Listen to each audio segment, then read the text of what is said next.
Hello and welcome to Grumpy Gamers. You're here with me, Pete, and along with me this week I have Ben. Hello. And Eddie. Hello. Nice. We're back together, guys. Yeah, welcome back, Pete. Yeah, the Dream Team's here again. There you go. That's the key. Yeah. That's the key. The Dream Team being us three without Kirk, right? I wasn't making it explicit, but yes, exactly that. Yeah. I thought you were making that relatively explicit, yeah. But I was leaving some modicum of subtlety. So Kirk will tell himself like, "Oh no, he doesn't mean without me." Yeah. Exactly, yeah. Yeah, exactly. I got it. Yeah. And you clarified it. Yeah, but Kirk needs to know. He knows. Perfect. But yes, I have had some lovely time off. And Eddie had some lovely time off just before that, so it's been a while. So He has, it's been a month, yeah. Yeah. Right. Look at that. But we did have Punk and we had Donnie on, so... Times two? Yeah, times two. Kind of upgraded. Oh, absolutely. Apart from maybe we won't invite them both on the same show again after the arguments we had. Or maybe we will. I loved it. I loved it. I thought it was top draw. It's massively engaging. That's the key thing. I would openly see it again. Yeah. And our download figures were good. There you go. People like controversy. That's what really matters. If we find out Kirk actually brings our viewership down, right, he is gone, mate. He's gone quicker than... Let's get Kirk on. Also, Punk confirmed his attendance for the Game of the Year show. Oh, lovely job. Punk is back for the Game of the Year, just like last year. So that is going to be superb. It was us four last year as well, wasn't it? It was us four last year, yeah. So Kirk's not coming because he's away, isn't he? So, yeah, that's nice. Yeah, Kirk's going to be busy. So good that we've got someone on that actually plays games. Just to remember, though, didn't we vote out like 3 of his 4 games in the first round? No. He actually brought some belters. He brought in Tinykin and Citizen Sleeper. How good was that game? And Citizen Sleeper came second. Great game. Yeah, it did. I remember that one going to the final, but didn't we vote out the others early? Oh, no, the other one. Wasn't it Octopath Traveler? That it was a game that was old. Fucking Pentiment. Yeah. What an Eddie. Voted off Pentiment. What an Eddie. Good decision. Brutal. What a waste that was. If I want to read a fucking manuscript from the 1500s, then, yeah, play Pentiment. You know what? Never mind. We tried this last year and it didn't work. That's Save it for Game of the Year, baby. I know, and we would change the format, but it's very amusing. Anyway, we'll get to that. That's at the end of the year. Until then, shall we crack on with this show? Let's do it. Yes. Wonderful. Well, before we go into the news bin, we should point out we have got your final thoughts on Spider-Man 2 coming up. Yes. And we should point out there was an Xbox showcase last week, wasn't there? Oh, yeah. Yeah, so we've got our thoughts on that. Lovely. We do. Just before the quick news, quick update before the podcast, had a scare of a wasp. Turns out there's actually, I thought the wasp would come back into the room. It's actually just a fly now. So we're doing okay, guys. We're doing okay. Good. I'm glad. Into the quick news.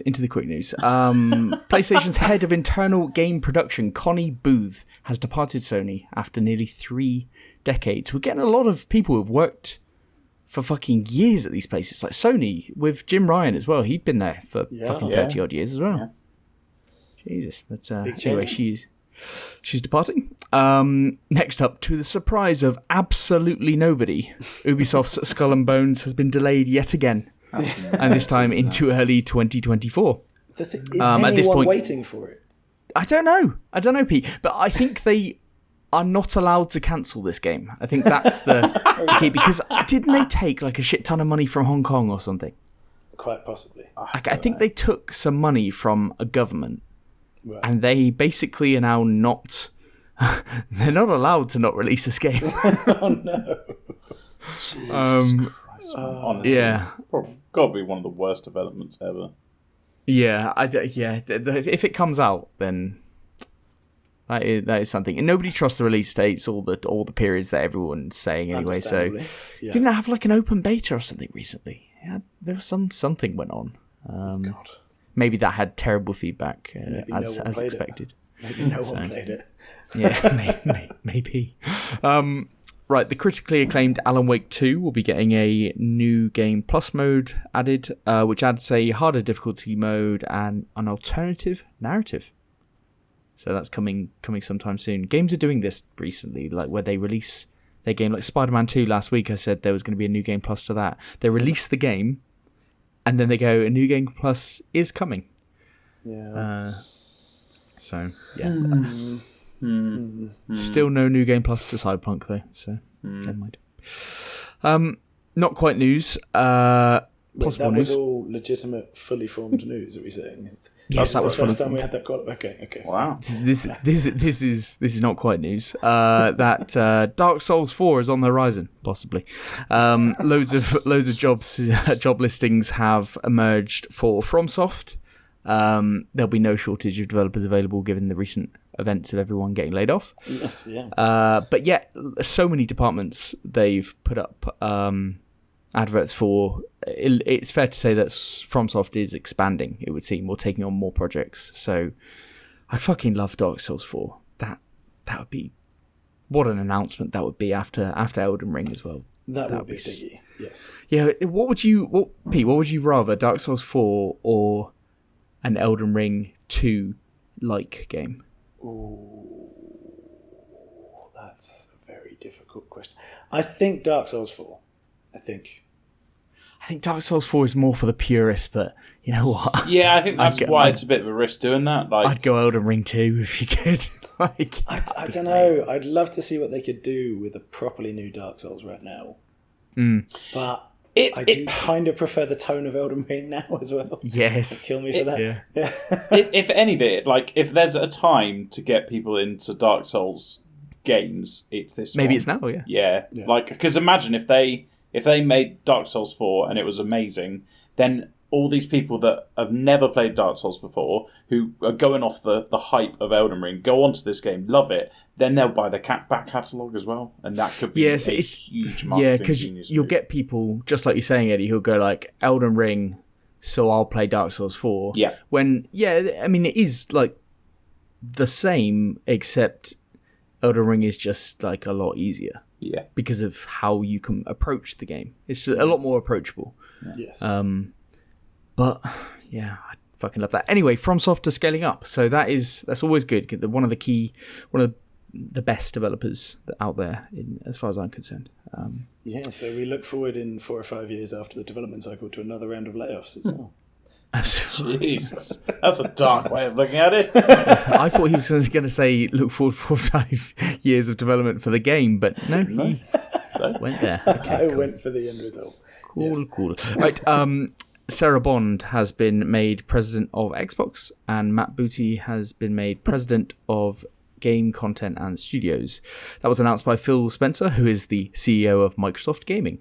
Okay. So lots of titles there. All three of them were very high up, regardless. So doesn't really impact anything else. Do you reckon he goes by Matt or Mr. Booty at work? Oh, gotta be Mr. Booty.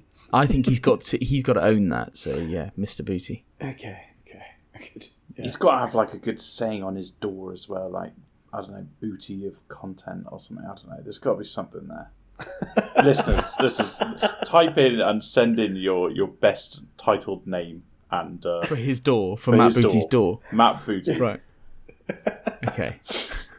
We're doing God's work here. Anyway. And Eddie, you had one more for the quick news. Oh yeah. Just have you seen how bad the reviews for 2 games have come out this week? So we had The Lord of the Rings Return to Moria. Fuck me, I've been watching reviews on that game. It looks horrendous. I saw Worth a Buy, Eddie. I saw Worth a Buy. Wow, and then I've watched a few more, Ben. It looks awful. It looks unforgivable. It's sitting at 58 on Metacritic at the moment. But, I mean, the beauty of that game doing so badly is there's another game that came out that we talked about the other week. Skull Island, Rise of Kong.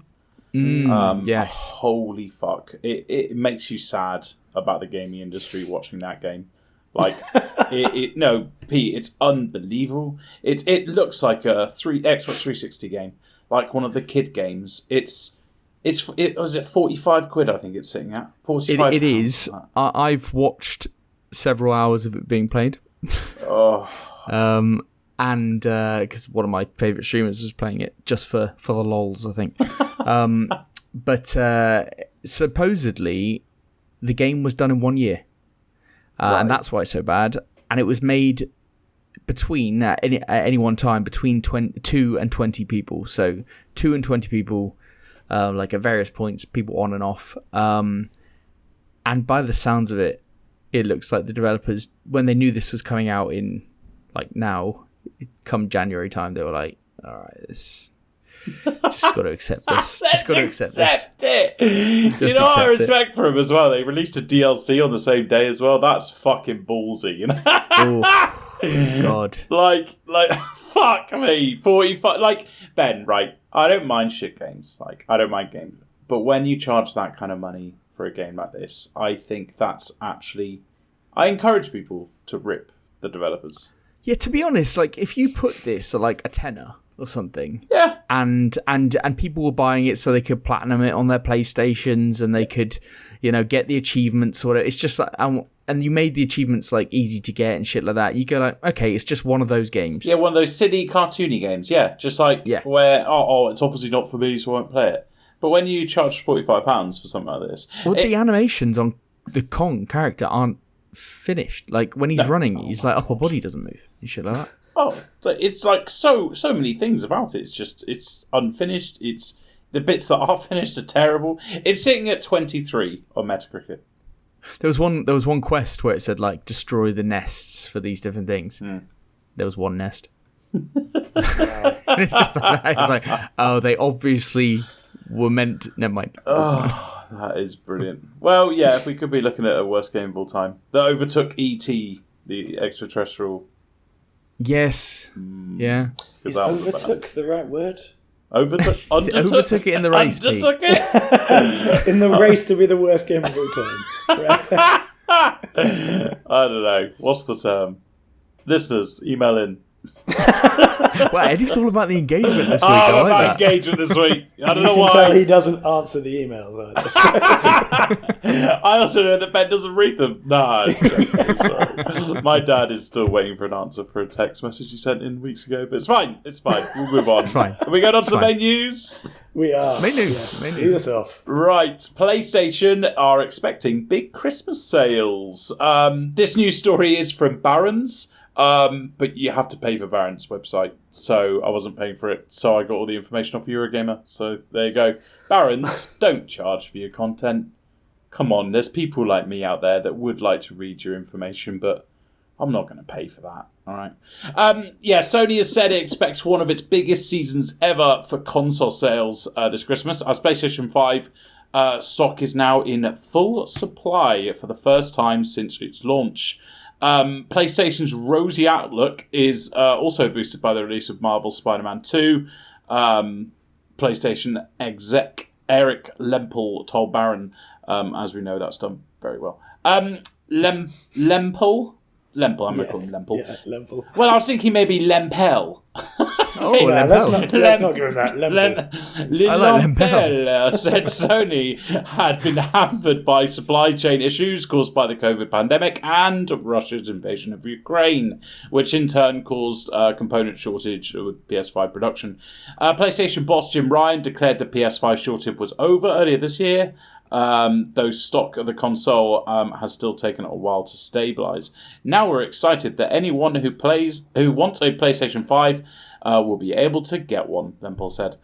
Internal projections from the beginning of the fiscal year, April 2023, estimated Sony would ship another 25 million this financial year before April 2024.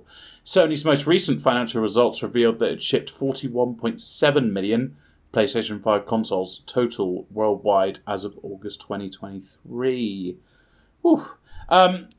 Lempel was cautious on any sales boost from PlayStation VR 2, however describing it as a nascent business. The VR category is important to us, he said. It's a category that can help us with innovation.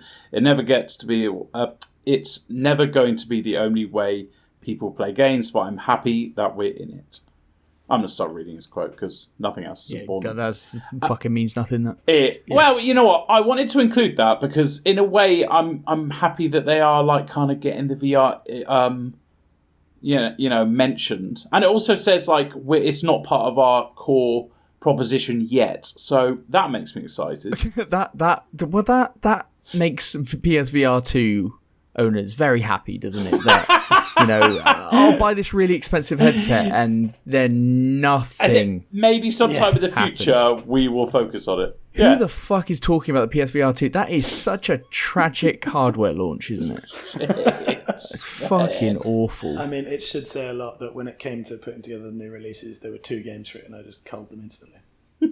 Absolutely, Pete. What's the fucking point? Yeah, no one cares. Yeah, our VR listeners are very hurt right now. They're probably playing the Oculus fucking Meta Quest 3 or whatever, aren't they? That's a goodie. There you go. They got that. But do we agree, guys? Do we think they're going to sell a lot at Christmas? I mean, you'd think surely, wouldn't you? I think, especially with Spider-Man 2 being the way it is, I think, yes, I think people could be getting this. I think Spider-Man is the perfect way to do it because people who don't have a PlayStation 5 now, not the I call them hardcores or medium cores or whatever, it's everyone's already got it if they wanted it. Yes. But something like Spider-Man is pure mainstream. Yes. It's pure casual gamer. It's perfect. Absolutely. That's going to sell like fucking hotcakes. Especially with the new Slim model as well, they get a boost because of that. People want that Slim model just to have the newer version of the PlayStation. Yeah, it's absurd. Even though it's no different. It's absolutely absurd. Go and buy a copy of the Last of Us remake as well at the same time, why don't you? No. Good game. Yeah, fair. Also, I really enjoyed your pronunciation of lentils in several different ways throughout that article. There you go. You got to mix it up. The bases. Because now I got it right. At least once. I would really love it if somehow you didn't. You know what you should do? You should email in. Yeah, it's actually a silent P. So Lemella. Lemella. Okay, nailed it. Good. But yes. Anyway, in secondary news, we also have a major unannounced Capcom game coming before March 2024, apparently. Fortunately, Capcom are actually the ones teasing this themselves, so I feel it's a little bit more legit. A little bit more robust. Yeah, you'd hope so, wouldn't you? Now, they haven't even announced what it might be. It is apparently, according to their investors report, a major title. It will be coming to consoles and it will be released in the second half of this financial year, which ends March 2024, hence the headline. So, yeah. I still think it's kind of not quite news, to be honest, this one, but we'll see. Apparently, Capcom are looking to sell 45 million units on console this year. That's a big part of it. And this came to Reddit's gaming leaks and rumours community through this, mentioning a mysterious title to allow them to reach that goal. That's where this all started out. Caused a bit of a flutter with the Capcom fans, speculation about what this might be, with people saying Monster Hunter or Resident Evil might well be involved. Yeah. At the moment, I guess the best we can hope for is we find out at the Game Awards. You would think, wouldn't you? They'd want somewhere big to put it out there, surely. Yes. Capcom are probably one of those developers that slip under the old publishers that both slip under the net. It's like that you don't really think of that. When I think of like the big developers, when I talk about FromSoft and you talk about the major PlayStation studios or whatever, but Capcom have been killing it in recent times. Like a few years ago, I think they were like, oh, okay, where things can be at. Then they've just released some absolute smash hit Resident Evil games, and the latest Monster Hunter games that they've released have just fucking flown off. Like, people have loved them. Aren't they? That's absolutely smashed it. Capcom over the last 3-4 years have killed it. Mm-hmm. Yeah. So, you do think they've also got a very solid back history with like Dragon's Dogma, Devil May Cry, Street Fighter. Like they've got a lot of big stuff. Oh, do they do Dragon's Dogma? So they're going to do. They're doing Dragon's Dogma 2 then, I guess. Yeah, well. I would think so. Yeah. So, yeah, I mean, the thing with this, for one thing, you notice very simply between these two that everyone's playing up to their financial reports, aren't they, a little bit this week? But secondly, it feels like not quite news because we know nothing about it. It's just someone saying, we've got something massive in store for you soon. Massive in store. That's what people want. People want to look forward to stuff. But I do like that. If it is big, and if it is like something that is like head-turning type thing, I like it when it's like 4 months out. And you say, there's this big game, it's coming out. It's like, it gives enough time for the hype to build. Yeah. But in the same respect, this kind of announcement 3 years in advance is like, fuck off. Yeah. So I like this if it is a thing. I don't know, I'd like a name or something though. Yeah, it's 4 months, Ben, not 6 years. Like a name would not be asking too much. Yeah. You know, they're not still at the whiteboard plotting over between 10 different options, are they? Like, come on. It will be if it's got like Resident Evil in the title, Pete. That'd be disappointing. Yeah, I don't know. You could get like a new Resident Evil Revelations game or something, like a smaller title, side title type thing. Yeah, interesting. I think it's interesting. Fair. Right. Yeah. Shall I move us on to the biggest non-issue of the week? Fucking hell. Okay, yeah, go for it. So Sony's new PlayStation 5 disk drive add-on, which is going to be used with the PlayStation 5 Slim console, will require an internet connection to pair the device during its installation. So on the box it says internet connection required to pair disk drive and PS5 console upon setup. This obviously sent people into rages, I assume. Yeah. certain pockets of the internet, Pete. They were not happy. Were they on Twitter, Ben? No, some of them were on Twitter. One of them at Dark1X Eurogamer quoted him, so I assume that's a prominent individual. He said, "If this is the case, that is highly concerning." And very strange. Highly concerning. Hardware connectivity. That guy has a stress-free life, doesn't he? Like, Eddie, I thought that earlier. I thought exactly that. I thought to get angry about this or to get to find this worrying, like you literally have nothing going on. Like, you have nothing going on. Right. I wasn't that harsh. I was. That's what I thought to myself, and I'm glad you brought it up so that we could put me in the same bracket. Much like the Kirk reference at the beginning, there's a very apt description of the difference between explicit and implicit. Right. Anyway, this guy's quote. He said, if this is the case, that is highly concerning and very strange. Hardware connectivity shouldn't be determined by a server that may not always be available. Oh, that's his concern. The massive company's server being down. Yes. So, as a Modern Vintage Gamer, who I think is great, he also said it was really weird for the hardware stuff. And I just thought, like, this is a bit of an odd thing. Sony are obviously protecting against pirating in some way, in pair bonding the old disk drive to the console. That is must be a way to help prevent it. But if there is a problem here, like, let's say that this guy on Twitter and everyone else who fucking made a meal of it, let's say there is something to what they're saying about this one-time internet connection needing to pair the hardware.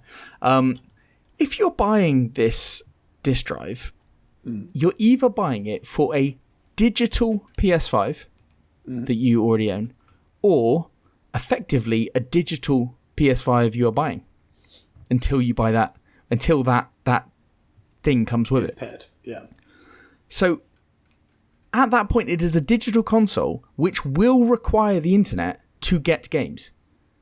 So what's the problem with having to have a one-time thing for that to link? You need the internet to operate that console regardless. And every game that comes now, even physical games, like, they come with patches. Like, I don't, like, you need the internet. I don't understand. What do these people think? Like, in years' time, if the issue is about the server being down, and so in 25 years' time, 30 years' time, you get one of these consoles and you get the disk drive and it's unboxed. Let's connect it up. Oh no, the servers don't work. Like, that is such a non-fucking issue. Like, everything will be emulated. Nobody's going to be loading that shit up. Like, this is just an absolute non-issue in any way, shape or form.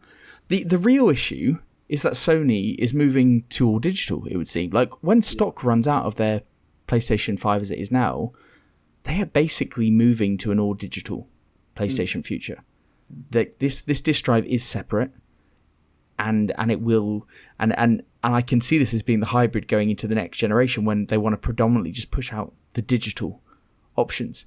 And if that's the case, then the server's going to be like, when the server goes down, everything goes down. So this is just such a small, insignificant piece of nonsense.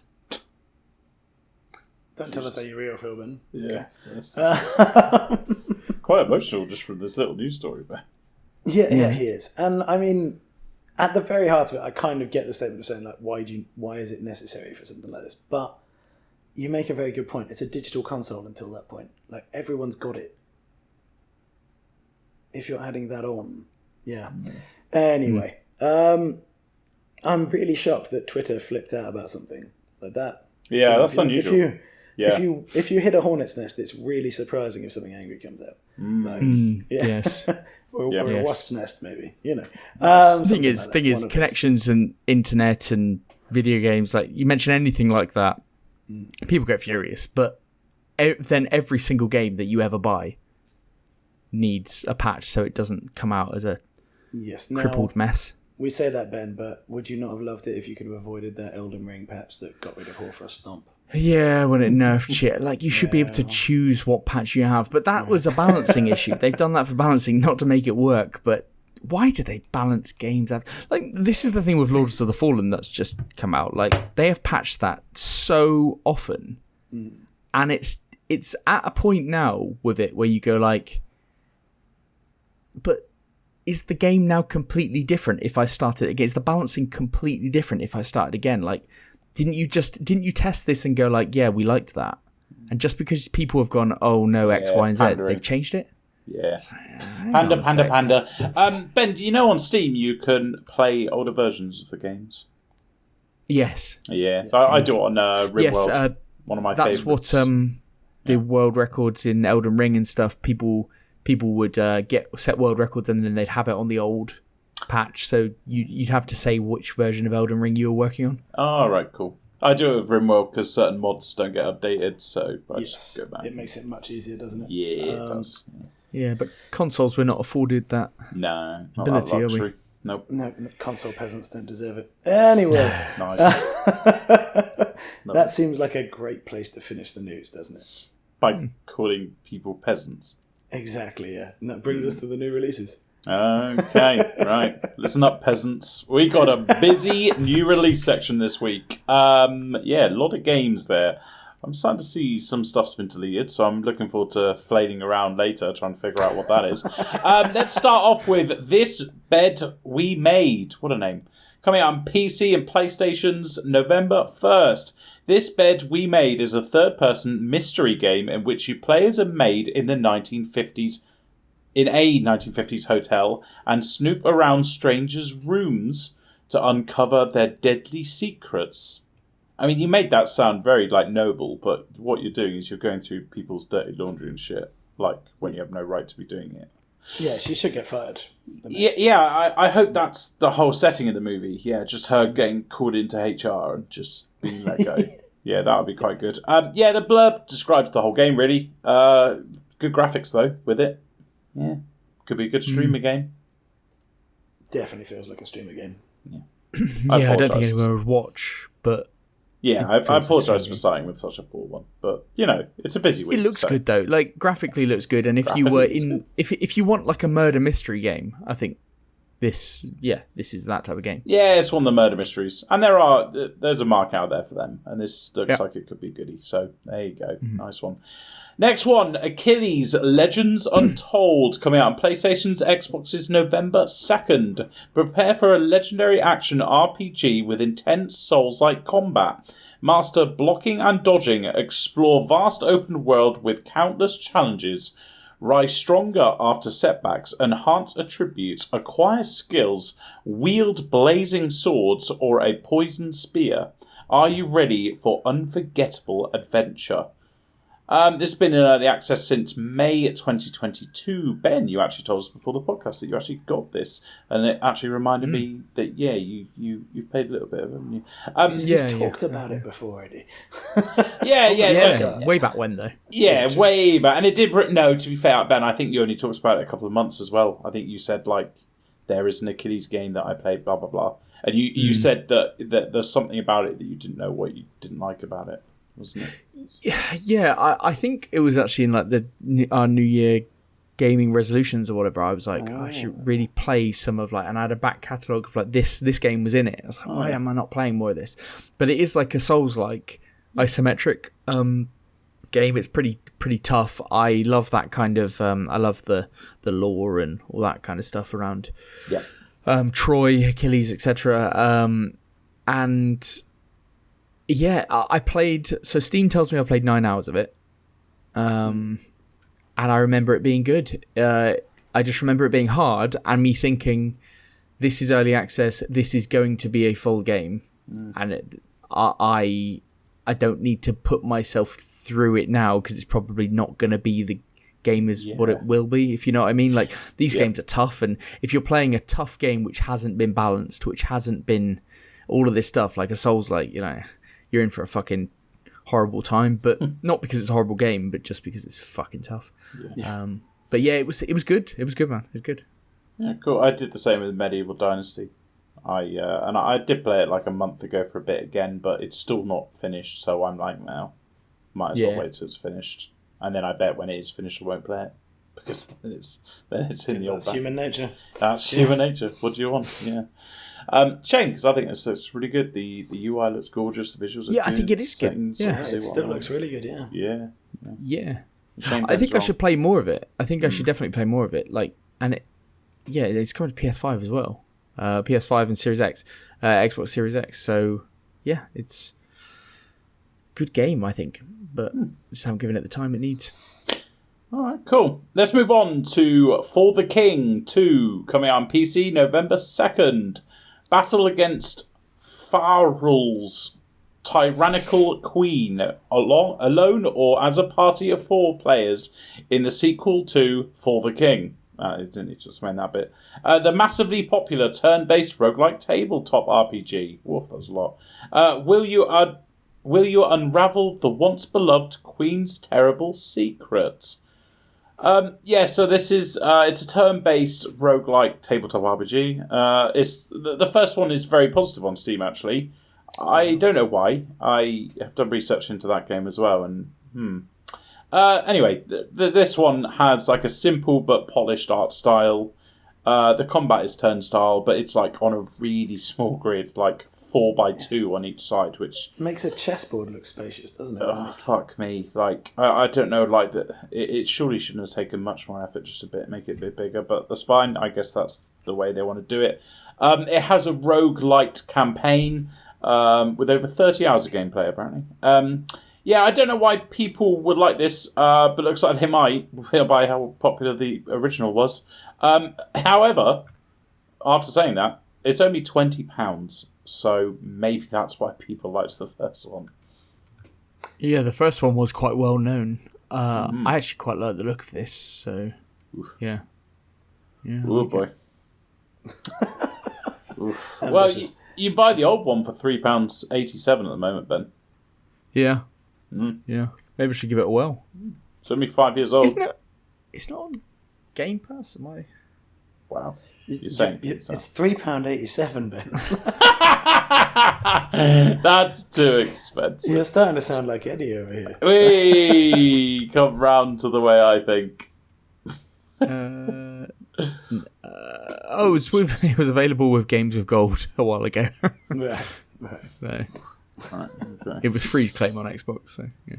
Nice, Pete. What do you think? Yeah, this could be your kind of game. I've already closed the tab on it. That's symbolic. No, I think this game looks terrible. It's the actual, even joking about chessboard, it's about the same size as Gwent, that layout board to battle on. Yeah. Yeah. I don't really see much beyond the sort of mechanics of like a board game, and a very limited one at that. Yeah, they do keep on banging on about how it's like a homage to board games, but I'm sorry, if you're saying that and you're a computer game, then maybe. If you've made a computer game simpler than chess, what the fuck are you doing? Like, yeah. Gosh, there's a lot of hate going on for the King too. Ben, you spent half of the news section ranting. Like, allow A someone lot of hate else. in general. I'm just saying. There's a lot of hating. Oh, we need positive Donny back. That's what we need.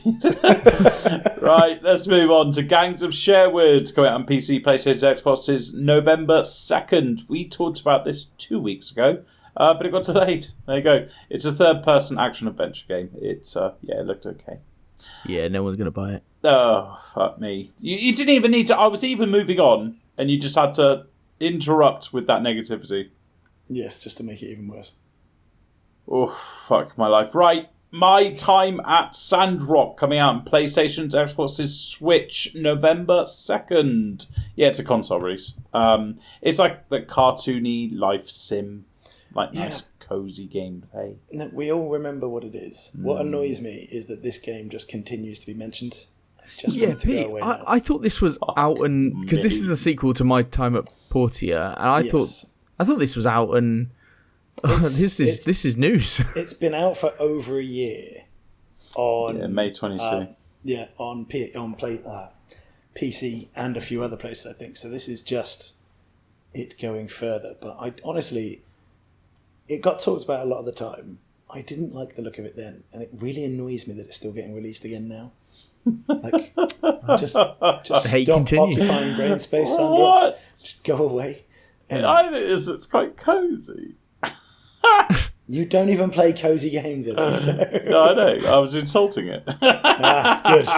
Okay, I'm with you. I'm joking. Right, let's move on to... Where the fuck are we? I've scrolled too far down. RoboCop Rogue City. Oh, no. Ben, have you culled one? No, Have you got rid of Phantom Galaxies? Is that still on here? I didn't cull it. Pete must have culled it. No, Pete. I may have done. Oh, Pete, fuck you. Is that the one that you'd already talked about? I think that's the one that we talked about before the podcast. No. I got rid of one because you said you'd already done it 2 weeks ago, or that it was moving to a week later. That'd be right. So yes, anyway. no, that's correct. I made a note and I said that it was actually releasing on the 15th of November, not go. the 2nd. Then we'll hear about it in a couple of weeks. Oh, damn, I wanted to talk about that one because that's the one that's really shit, isn't it? No, Possibly. We'll find out. that's in 2 not the one weeks. that's really shit. There's a shitter one coming. It's a shitter one coming. Oh, God, what a week. Oh, I can't wait for that one. Actually. Love it. Well, you know what? I'm going to talk about a good game. RoboCop Rogue City coming out on PC, PlayStation's, Xbox's November 2nd. Become the legendary part man, part machine, all cop hero and deliver justice in old Detroit. Yeah, we're going to talk about this in the feature, aren't we, chaps? We are. Yeah, So we're gonna have positivity about this as well. there you go. So let's save our positivity now, as we're on such a negative train, and let's move on. Oh no, to be fair, the next one's not bad. Star Ocean, the second story R. Why's it got R in it? Have I misspelled that? That's what the title. That's what the title is. Oh, yeah, it is actually the title. Yeah. That's interesting. Coming out on PC, PlayStation, Switch, November 2nd. In this science fantasy RPG, choose between Claude or Renner. Renner, yeah, Renner.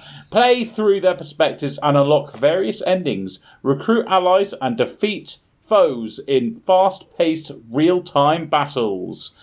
Yes, a Square Enix game. So the visuals are typical of all Square Enix games. That's like simple and pixelated, but polished as fuck. Like really nice, like sexy. And once again, just like all Square Enix games, it's £40, which is a shame because I like the look of this game, like all fucking Square Enix games. There is a free demo, so I guess I could do that. But Ben, this is your type of game. Come on.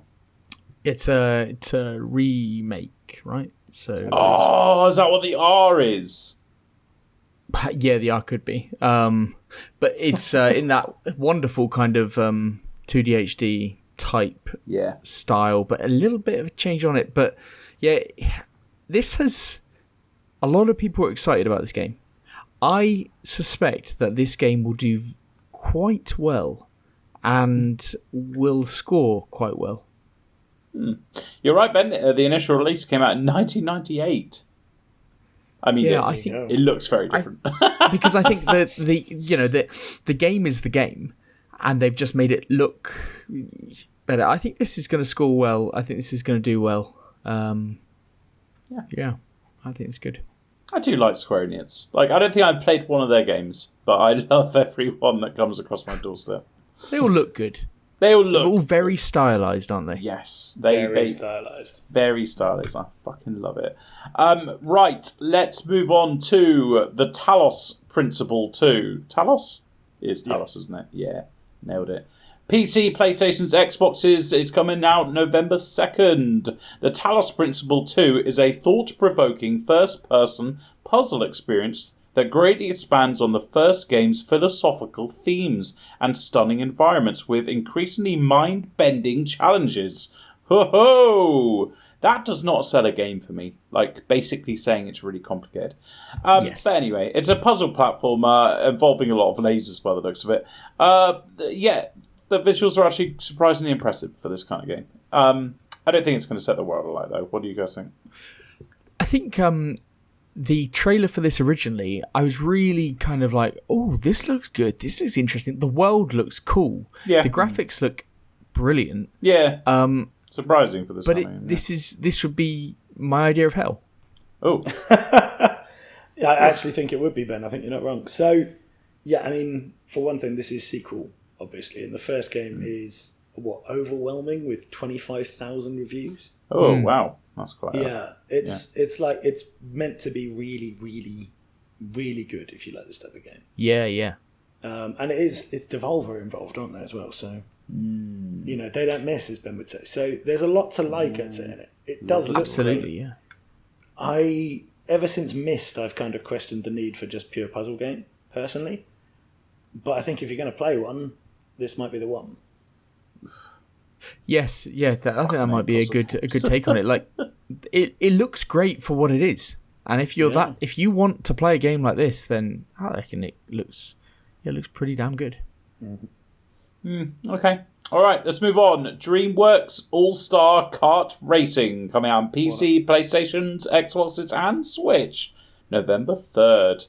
I don't want to read the blurb for this. It's a kart game with 20 of the most iconic DreamWorks characters. There you go. If you want another kart game, you got one. Let's move on to... this is the bad one, isn't it? Here we are. Yeah, this is the bad one. Quantum Error. There's an error to make the game. Going out on PC, PlayStations, Xboxes, November 3rd.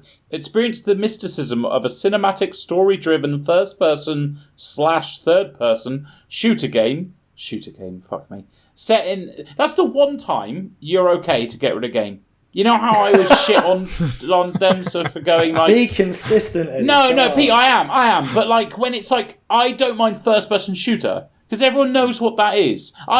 People aren't going, oh, does that mean that guy's grabbing a gun and going out to the shops and killing people? No, they know it's a game. They know first person means a shooter game, right?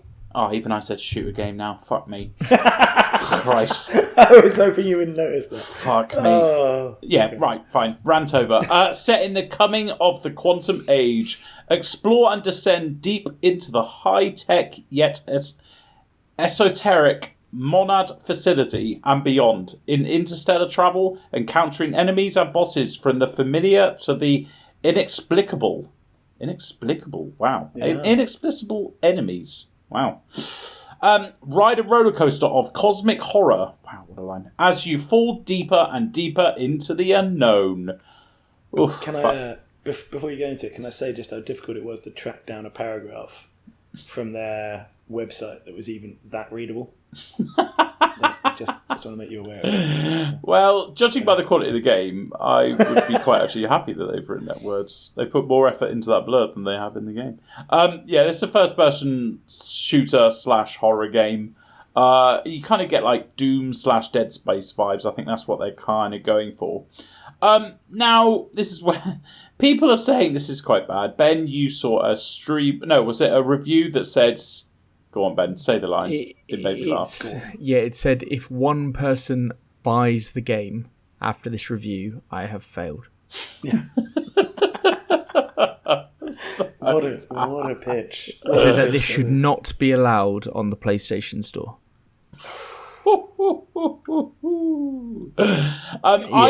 What score did he give it, Ben? He refused to score the game. He said it's not a game.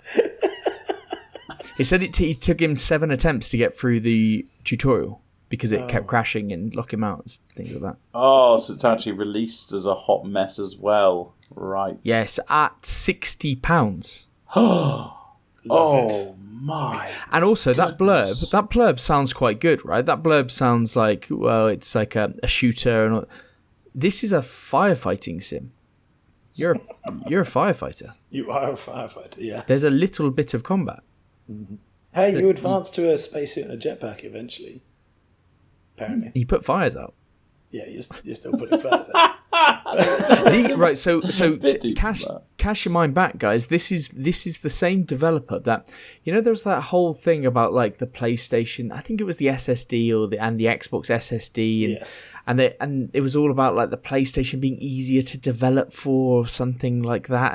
And this was the developer who sparked off a lot of the stuff by saying, I'm pretty sure they said something about derogatory around the Xbox, how it was harder to develop for, and that it would take them longer, and that it wouldn't be coming out on Xbox on launch or something like that. Yeah, they have made a terrible video game on PlayStation. Yeah, it just seems like they were just trying to spark some controversy to then get their name. Their game out there, I suppose. Yeah. Because it's an abomination. Okay. I knew it was going to be bad when I started the research, and the first thing I found was they tweeted 3 hours ago, basically saying, "Please stop shitting on our game. Please stop giving such criticism." They've also released another one now, 22 minutes ago, saying we've just found that some of these reviews that people haven't... We didn't even give them a code, so don't listen to them. So they are spending more time on their Twitter trying to defend themselves. They are firefighting harder than you will in the game. Very good. Very, very nice, Pete. Yeah. That was good. Well done, Pete. I'm really happy that you did that. So yeah, you should tweet that. He won't, but he could tweet that. No, be my most popular tweet of all time, because you would read it. Pete, if you've sent one tweet in your life, I'll be shocked. I have not. That would also make it my most popular tweet of all time, yeah. To be fair, I've said that. I don't think I've ever sent a tweet. I've commented. Does that count? I think that counts, yeah. I think that is a tweet. I do like read it because it gives me notification whenever Ben from Grumpy Gamers writes something, and it's always something, passive-aggressive. Yeah, it's always sarcastic. Yeah, it is always sarcastic. I went for a little phase of it because I was like... Because people are just fucking knobheads, aren't they? They're just fucking idiots. I could tell by the way you were typing some of that out. I have an issue with Twitter that everyone is on a level playing field. You don't know who everyone. It's assumed that everyone is just as informed as everyone else, and so somebody says something that's just a fucking cunt. To any of our listeners, if you ever meet Ben in person, get him drunk and you'll hear that rant every single time. Just like life is a social construct, hey Ben? Yeah. Right, let's not get Ben drunk today. Let's move on to WarioWare. WarioWare Move It, coming out on Switch November 3rd. Shake, punch, dance, wiggle. I could have sworn I cut the blurb for this. You did not. Damn. Right, let's do it. Shake, punch, dance, wiggle, and even curtsy through over 200 lightning-fast micro-games in WarioWare Move It on Nintendo Switch. Yeah, it's a silly little party game. You use your Joy-Cons to do stuff in loads of these little games. One of them's like wiping your ass with a towel, that sort of stuff. Yeah, could be a good party game. Yeah. Sure. We've had a negative week so far. For one thing as well, Eddie, if you want to cut something, actually cut it. Don't just highlight it red, or I might put it back. Well played. Be more on your toes, buddy. Anyway, commit more to the bit. It's because I don't have the authority to do it. I get nervous that Ben's going to shout at me if I do it. We say every week, if you want to cull some, you. I know, but every time I try and content. cull something, I get a little passive-aggressive message from Ben Kershaw saying, "Oh, hey Eddie, a lot of people are looking forward to this game." Well, yeah, if you try and cull fucking Alan Wake 2 or something, then yeah, I'll jump in. Looks shit, But too dark. But not fucking too dark. WarioWare. WarioWare. Actually, there's probably going to be a heavy seller on the Switch. There you go! I bet you would have said that. I bet if I tried to cull this, you would have messaged, "Oh, Eddie, actually, I think a lot of people will try and buy this, so do you mind keeping it in, buddy?" Or something like that. Pal. Friend. Right, shall I cull this next one then? Because no one gives a shit about this. Somebody might be interested. There you go. Football Manager 2024 going out on PC, PlayStations, Xboxes and Switch November 6th. I'm not going to read the blurb. Sorry, boys. It's the new Football Manager game. Shameful. What do you want? Shameful. It is, yeah.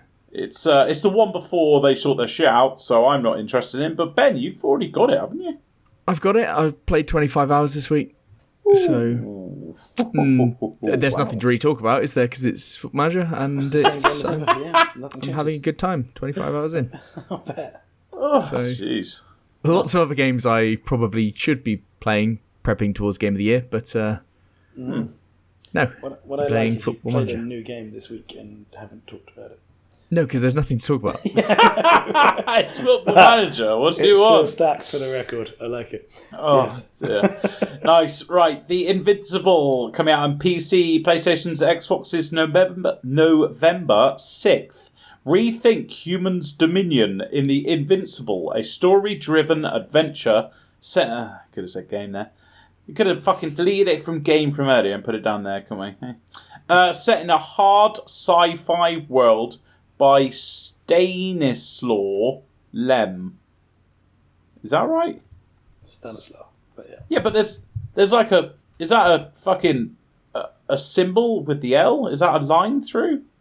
Yeah, it's a line through. It's What does that mean?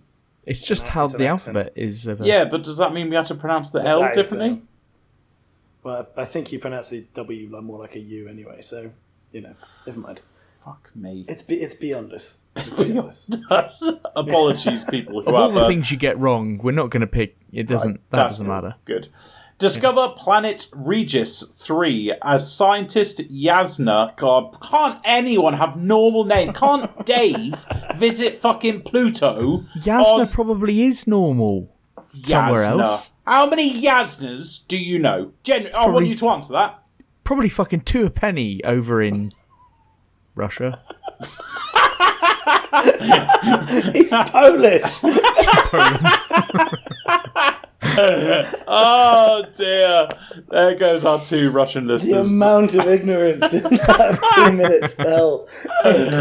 Oh, fuck me. Right, come on. As scientist Yasna, use atom punk tools. There you go, Pete. Atom punk. You like that one. I love punk, yeah. Looking for a missing crew and face unforeseen threats. Make choices in a philosophical story that's driven by science. Wow, that's a weird combo. So it's a story-driven adventure game. The visuals and atmosphere look great, in my opinion. It looks like it has no mechanics whatsoever, though. So it's one of these games that I think is going to be very story-driven. It has to have a good story, but... So, in other words, it could be good or it could be bad. But, yeah, what do you guys think? I think it looks really nice. Yes. I would agree. It's based on a very famous sci-fi novel, Is it? Oh, okay. Yes, Okay. yeah. So I think it could be pretty good. Pete, might you get it? Because you're a little novelist yourself, so you. I have got this on the wish list in a kind of tentative way of let's see how much they're going to cost it at. Yeah, because if it's a story game like this, you want it to be priced accordingly, knowing that it's just a straight up story experience. Exactly, and I don't think it's not an open world 200-hour one. So I'll take a look, see what we think when it drops for 50 quid. Nice. I just saw the publisher was 11-Bit Studios. I've clicked on them, and Frostpunk 2020, Frostpunk 2 is coming out next year. Is it? Yeah. Just all the punk style stuff is their home though. It's being made by them, and I tell you what, I'm looking at the screenshots. It's that could be a tidy one. I quite liked Frostpunk because it was approachable. It was you could play it not being that type of strategy gamer. Yes, I mean there was. I remember one of the DLCs made it more open and more free, more like my kind of game. But I thought that was fantastic. Yeah, I like to be contained. Oh no. The amount of freedom I want. Oh, no. So much freedom. Right. Lock me up. Let's move on to Spellforce Conquest of EO. We did this last time. A year and a we half did ago, this, because I wasn't sure how to pronounce it then. This is the console release coming out on PlayStations and Xboxes November 7th. It came out on PC in February this year. We talked about it then. It's still on my wish list. It's a Spellforce game, so they're highly regarded. It's published by THQ Nordic as well, and they genuinely don't miss. I know we say that with fucking everything, even EA, but they don't miss. It's a turn-based strategy RPG. It looks very similar to the Age of Wonders 3 and Heroes of Might and Magic games. And it's very positive on Steam, so good one for console there, I think. Let's move on to the last one of the week. Tintin Reporter, Cigars of the Pharaoh, coming out on PC, PlayStations, Xboxes, November 7th. Tintin and his faithful companion Snowy are going to experience some extraordinary adventures after meeting Professor Sarcophagus. That can't be his name. If he lives in Egypt, that cannot be his name. Surely. It is a little on the nose. It was a legal name change, right? That chosen at 16. Can't be right. Fuck me. And his brother Tutankhamun. I mean, what the fuck? No, I'm not allowing that. I'm sorry, just get down to pronouncing the next character's name, please. I haven't even got that far. Right, was cruising the Mediterranean Sea. The famous reporter sets out in search of the tune of the Pharaoh Kiosk. Kiosk? Kiosk? Yeah, it's Kiosk. Kiosk? Yes. A Pharaoh Kiosk? That's not. So we got fucking Professor You know what? Fuck you. Fuck you, Tintin. I used to like you as a kid. Now, I don't know. Also, Tintin died a long time ago, didn't he? Like, the books and shit. Like, I think so. Yeah. Sorry? The character? No. Just like... Creator. I don't think they wrote him off. I think he means the creator. Yeah, like, when was the last time you saw a Tintin thing? I just find that unusual. I mean, we did know about this before, but... Yeah. Fine, fuck you. Yeah. We saw this game somewhere in some sort of event, but they all blur into one with me. The visuals look surprisingly good, though, in my opinion. They didn't need to put that much money in that department, in my opinion, but it still looks good. It's an action-adventure. Action is loosely included there, in my opinion. There's also stealth. There's driving and flying vehicles, and puzzles. There's lots of puzzles in the game as well. Imagine if it looked like this, but had Dark Souls combat. Imagine the cognitive dissonance you'd get from that. I wouldn't be mad at that. I think this looks all right, you know. Ooh, okay. Wow. I think when we saw it way back when, we were like, oh wow, that Tintin game actually doesn't look bad. Yeah. And seeing it here, I was like, because actually it is like a fully fledged game, because you kind of think it would be more like one of the more like the Invincible, like more of a story driven, can't really go off the beaten track. But this actually looked like there's more of a game to it, you know? Yeah. There might well be, yeah. I mean, it might be it's incredibly linear, no doubt, but yeah, there's a bit to it. Like, this could be quite good for, dare I say, children, but is Tintin relevant to children? God, it can't be. Because, like, Tintin was around when older than me. Yes. Like, I'm talking, like, I think my brother was into it, but I wasn't. I don't know if anyone's ever been into Tintin. It's just been around, right? Shit. But maybe, I don't know, do parents then read their kids Tintin books and stuff? I don't fucking know. I think it's more popular in Europe than the UK anyway, guys. But I think Tintin's more of a graphic novel. Okay, so I mean, we're not sounding overly positive about this at the end here, but I like it. It looks decent. I fucking like it. It looks okay. Yeah, I'm giving it the thumbs up. It's 30 quid. Oh, tough. Yeah, that was also my feel on it, and that's with a 10% discount. So tough. Oh my god! Tintin's French. Yeah. Holy fuck! Did you guys not know that? No, Okay. I had no idea. Well, I wouldn't. Okay. I mean, I don't care. Oh, That wow, makes sense. that's harsh. Yeah, publication date between 1929 and 1976. Yes. Before my time. Just your brother was there, though. Your brother. My brother Your brother was fucking all in, though. When they stopped doing it in 1976, he was like, "Fuck." So he wrote a letter into the people. Minus Jesus. 10 years old, but The glint in your dad's eye is furious at that point. yeah, there you go, my dad. Dad, damn you, Tintin publisher. If only my dad could speak French, then he would have reported it. But yeah, that's it for the new releases. My pick of the week, and let's talk about it a bit later, but it's RoboCop, Rogue City. Ooh. Lovely. Yeah. I feel like that's a cop-out because we can't talk about it till the feature. But we'll find out at that point. Yes. I guess, yeah. So Well, you've built it up now, which is great. massively so, yeah. There you go. That does bring us into what we've been playing. And I must admit, I've been off for most of half a month, and all I've played is World of Warcraft, guys, so apologies for that. New phase came out. That's life. Deal with it. Not a new phase for you, though, because that has been consistently 50 all you've years played ago. for. Yes. Wow. That was good banter.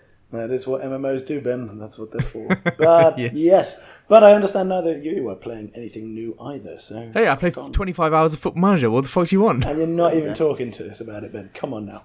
Tell us about Spider-Man. Go on. You want to. I finished the game. I am working my way towards that platinum because it'll be my first platinum, and it's this is what people do.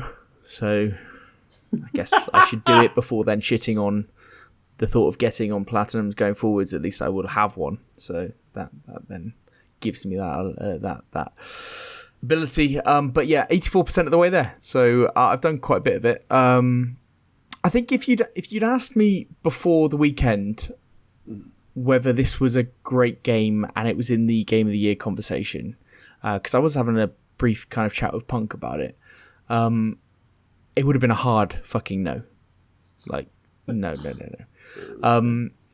But because last week, after about 5 or so hours, Donnie had fucking smashed it. He was loving it. I thought it was pretty good after the 5 hours. It was really quite fun. I was talking to you, Eddie, wasn't I, on the weekend, saying like it's actually just quite fun. Like it's a good game. Yeah. But the more time I spent with it, I just thought it was lamer and lamer. Like it was just going back into the old kind of how I felt about the last two games. Well, I did like 2018 at the time, but how I then thought about the last two games and Miles Morales in particular. I think I was spending far too long doing the filler content, knowing that that's the stuff that you have to do to complete the platinum and get the stuff at the end. Yes. And it was kind of sucking the enjoyment out of it a little bit because the story was pretty good. But every kind of mission I was going to, even though the story was good, was like cutscene, 10 enemies, maybe a QTE, done, next mission, rinse and repeat. And it was just so formulaic that everything going on around you, like there's everything with like the story and stuff was good, and everything like around the game was good. But then the actual game was just the same fucking thing every 2 seconds, and then the filler stuff is all different mini games and stuff. But it's like, okay, but you know what it's doing, and it's just map filling content, and it felt like just the same old nonsense from the last games, which is like, if you're in the mood for a casual game, that's lovely, and this is what it is. But I'm very much acutely aware that we're going to be having discussions about the old Game of the Year soon, and I don't really have any that I'd like to. I don't have many that I'd like to say would be in my top 4. So I know we were talking about this the other day, but I actually remembered you loved that silly game that I refused to play because you have to sign into the fucking account online. Oh, Exoprimal, yes, that's fantastic. Yeah, I know. That's be in your pick. 100%. Yeah, so we're looking at Exoprimal being one of my top runners, which people will be like, Exoprimal, what the what is that? Exactly. Do I have to sign in online just to fucking play the game? Yes. Exactly. And this is a casual game. It is a casual game, and nothing can go wrong. Like, it is just you're playing through the game. It's an open world game, but you just play through. But my opinion has drastically changed finishing up this story. I started focusing more on the story and just dipping into the filler stuff. The combat improves like dramatically. Like, it's always good. It's good from the start, and they've improved it from the last games. But there are certain things that happen during the story that make the combat so much better. Like, and that genuinely does keep it fresh, and you like using it. You like doing it. And the story, especially that final kind of third of the story, it's fucking brilliant. It's really, really good. And I think it goes on for a while. Like, it's probably 7 hours or so of the story. It's just exceptional. Like, it really, really is good. And actually, it holds that Marvel kind of spirit, but just with excellent storytelling. And it's got emotion in it. It's got the story beats. The world building all around the game really kind of shows itself off in the storytelling.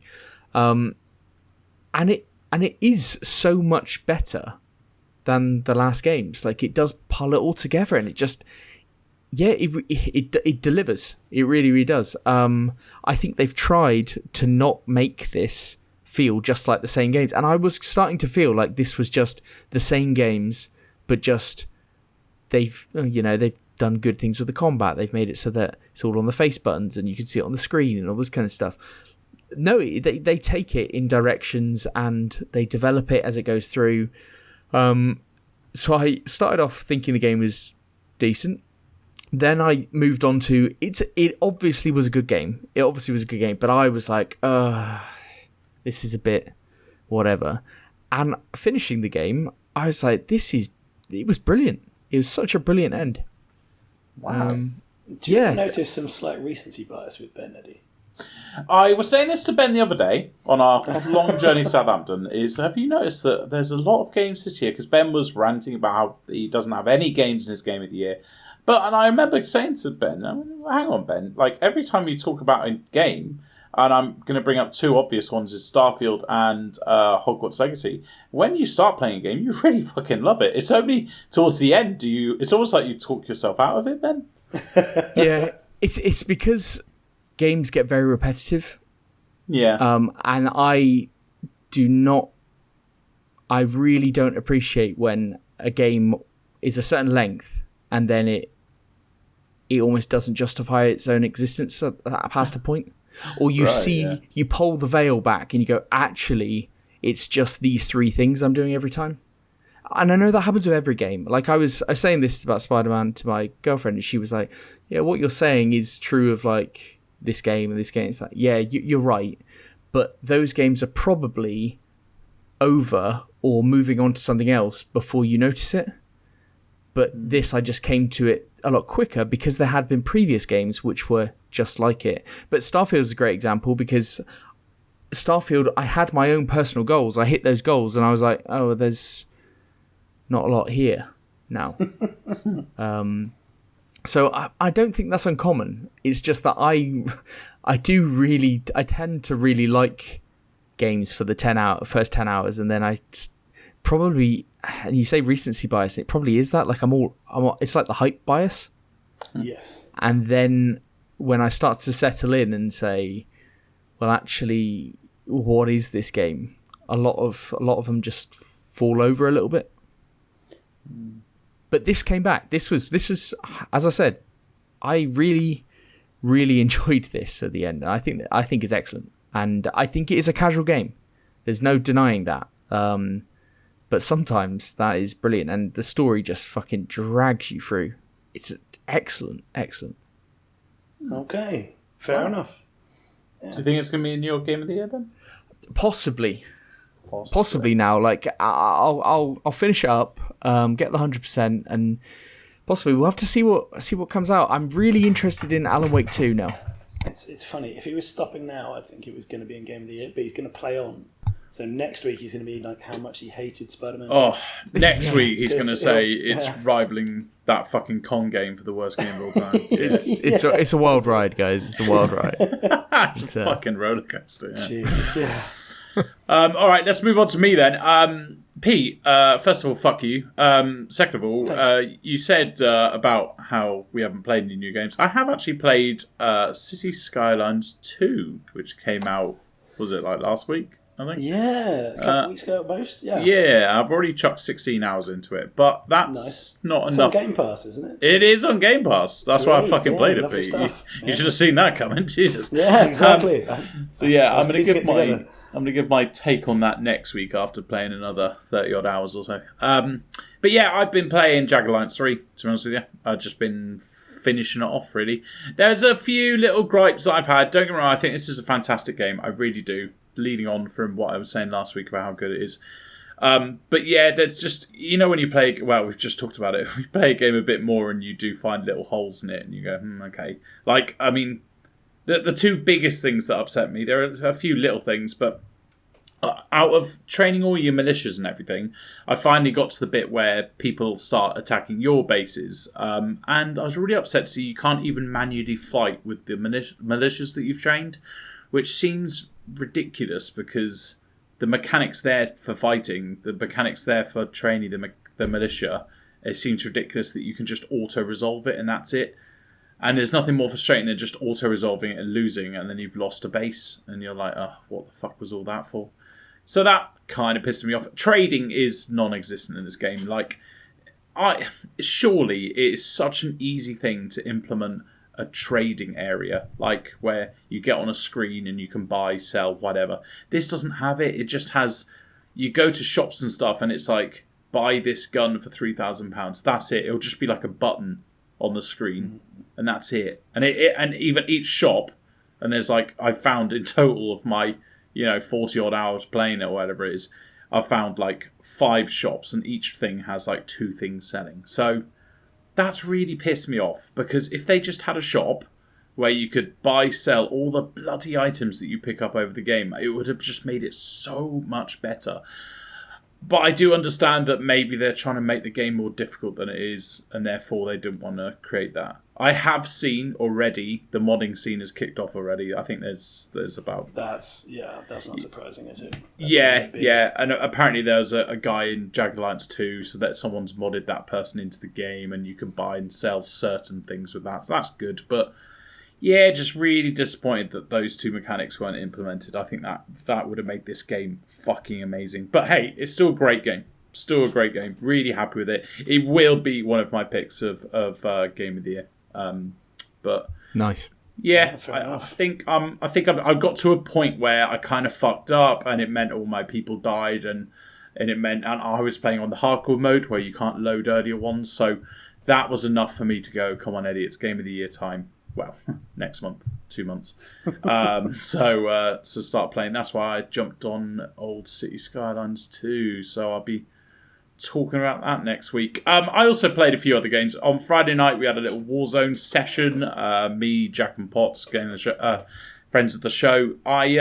There's like a zombie mode. Well, there's not a zombie mode. It's a nighttime mode at the moment. And it's fucking awesome. We have said this in the past. Why doesn't Warzone have a nighttime? They've got it. They've got it in this. I really pray. It's for Halloween, isn't it? Like, it is. That's why it's in. It is, and there's not. To be fair, Ben, it's not like the old times where there was like a zombie mode, and that made the game a completely different game. This does have like Halloween-based baddies in certain areas of the map. But let's put it this way: me and the boys didn't see one of them. You can't go straight to them. But Jack was talking to me about it actually, and he was saying how good the mode was. He was like, "This is brilliant because it kind of negates snipers," and it was yeah, exactly. It made things way more tactical. Not only did it, like seeing people was a lot more difficult, so it meant sniping was less of an option, and also it brought in the tactical side of like getting certain scopes for your guns and stuff, which is always a good thing. Like, I'll tell you what, it's fucking good fun. I just hope that this time they've gone through all the effort to make the nighttime setting, so why don't they have like a constant setting throughout the time? Nighttime mode, or like even if they just set it to certain times, like certain weekends they'll allow it or something, whatever. But just let us play it, you know. Well, I think they won't do this because it will be too much of a ballsy situation. Just have a random thing, like 1 in every 4 games is a nighttime mode. Well, then I suppose people's argument, well, you could set up a load up for it, couldn't you? So it doesn't matter. Yeah. I also had a little Saturday night drinking session with my partner and a mate. So I just downloaded loads of fucking games on Game Pass. So we just literally played each one of these. We played Gang Beats. Have you heard of that one? You mean Gang Beasts? Huh? What's it called? Oh, Gang Beasts. I've put Gang Beats. To be fair, I thought it was called Gang Beats when I typed it down because it's about beating. I was going to say beating each other off. You know what I mean? Beating each other off platforms. Yes, Gang Beasts. Wow. Okay. Fuck me, that took a turn. That's good fun, beating your mates off, you know? Right. I've got to admit, the double down. The double down was appreciated. I've got to admit, frankly. I've seen all the streamers beating each other off, and I've got to admit, I was really disappointed playing this game. Like, I don't understand the appeal in it. I really don't. It got so boring really quickly. Yeah, but those games that are like that, those physics-based systems, like, they do surprisingly well. Like, Ben, humans fall flat and stuff. They do. So I downloaded that. I haven't put that on this list because I played it for literally 2 minutes. And same with, there's another one, exactly the same physics-based, and it's about delivering stuff. Yeah. And I played both of them, but I literally only played them for 3 minutes. Like, it was so unbearable to control. Yeah. That I was like, how does anyone play these games? Gang Beats is different in the sense of it's just simplistic. It's just beating each other off. And that's fine, but like the other two, like with those physics-based, it was a nightmare. I'm not playing that. It's unforgivable. But I also played golf with friends. We played that, Ben, on the weekend, didn't we? Before we did, yeah. That's good fun. That's just mini golf. So I highly encourage it if you got mates over to play that. It's great fun, especially if you like include the. I was going to say beating off again. What is wrong with me? You know, like where you hit the ball off. You know, your teammates. You ricochet physics or whatever. Yeah, you beat the balls off. Right. Okay. There's also Unravel 2. That is actually a fucking good game. Kirk, if you're listening, play this with your housemate. It's like one of those games that you just play with your girlfriend, just mess around, or boyfriend. Yeah, good fun. And the last one, Tabs. I'm sure you've heard of this. What does it stand for? Totally Accurate Battle Simulator? Oh, yes. Yeah. I tell you what. Horrendous. Oh, it's good fun. It's fucking good fun. What we did, we did a little drinking game with it, of course, it's me. And we chose. So, Pete, it's a bit like Warhammer in the sense you've got a certain limit of money and you've also got a certain limit of people. And you could choose the map or whatever. All the different maps have like different advantage points and stuff. And then you can choose your army. Now, there's like 15 different types of armies, like good, bad, Wild West, medieval, Renaissance, all these fucking. And then each team has like 8 different types of units as well, all costing different things. And I tell you what, we had a fucking blast. It was good fun. And even when when you put your people on the board, you press play and they all fight automatically. But you control the camera, so you can zoom right in and you can see some awesome stuff, like zooming in to the last of Charlie's men and the cannonballs are just hitting them in the face and stuff. I tell you what, it's good Eddie, fun. can you set up to like you versus somebody else and you choose your armies and then you just press play and you let it play That's out? exactly what we're doing. Yeah. Oh, yeah. that's such a good drinking game. It is, yeah, because I was, what we did for a bit, we chose each other's things. So I was like, oh, Charlie, you're having pirates or whatever, you're having this. And then the third person, like my missus, would have to bet on that team. Because Fantastic. What's quite clever as well, technically, like the first person chooses half of their army, then the second person chooses the full army. So it's not an advantage. Oh, very good, yeah. Because if you did one and then one, then the person could see, oh, he's got all ranged people, I'm just going to get loads of melee people in and blah, blah, blah. But yeah, fuck me. Melee. Brilliant game. Good fun. I highly recommend that. Oh, we should do that before Absolutely. drinking. Yeah. If I knew about these games before coming up to Kirk's, and I definitely, I mean, I know for next time. Yes. Okay, Yeah, cool. I think Golf with Friends and Tabs, 2 fantastic games to play with the boys. Excellent. That was unexpectedly in depth. Okay, good stuff. Sorry. I'm still not sure I can be convinced by Tabs because the video they had before release was awful. Oh, I'm all in, Eddie. I'm all in. Yeah, we'll play it then. We'll play it. Yeah, We'll play it. I'm pretty sure a beer may loosen my morals on that choice. It's fine. Yeah. Anyway, ignoring all the innuendo as well. Shall we move on to our feature? Right. Yeah, let's do Let's it. beat each other off. Perfect. Right. You did this. You did this. Sure. I definitely didn't. So let's talk about the Xbox Partner Preview, which happened last Thursday, I think. Yeah, Oh, was that the name of it? Yeah. Yes, the it's an Partner odd Preview. name, and What a it's terrible name. hard to remember, and it really sells it flat. It's almost like a business term. I don't like Yes. that at all. I didn't know it was called that. No, Yeah. it's called the part. I mean, it literally was the title of the video you went to, but yeah. Yeah. Sure. Don't look at that shit. Good, we know the level of which you were watching. Perfect. Okay, and one of the benefits of this type of preview, at least for me, is there's so few games we don't even have to cluster them. We can just roll straight through. Yep, Lovely. Half an hour, bit of focus on each. So let's start with Like a Dragon Infinite Wealth, shall we? Yes. So this is coming out next month, and what this trailer showed was basically a side part of the game, which was like an Animal Crossing style island designer called Dong Doku. I didn't really know much about this game. I don't really follow Yakuza games, Like a Dragon games. I don't really follow any of that. So this, to me, the trailer was confusing because I thought this was the game. So did I, yes. And I was like, and I think me and you, Pete, probably had the same thought, thinking, this is tragic. This is the worst thing I've ever seen, yeah. But this is, I believe, just a side activity to the game. I've since watched the trailer for the actual game and stuff like that. You know, a lot of people fucking love these games. Yeah. They do. They're very popular. And to have a side content piece, which is like this, I think this is really good for those people. I mean, the only bit for me is it reminds me of Saints Row and how wacky that got, the video we saw. Oh, yeah. And you do wonder, like, okay, if that's one of the things, how wacky is the rest of it to go with it? But I think that's a selling point for quite a lot of people anyway. Yes. Oh, yeah, So, like, absolutely. Saints Row didn't exactly do badly. So maybe I should shut up on that front as well. I did think it was a very weird angle to take for a showcase, was to show off the Stardew Valley-esque side of it when it's a Yakuza game. But, yeah. What did you think, Eddie? I think this looks fucking incredible.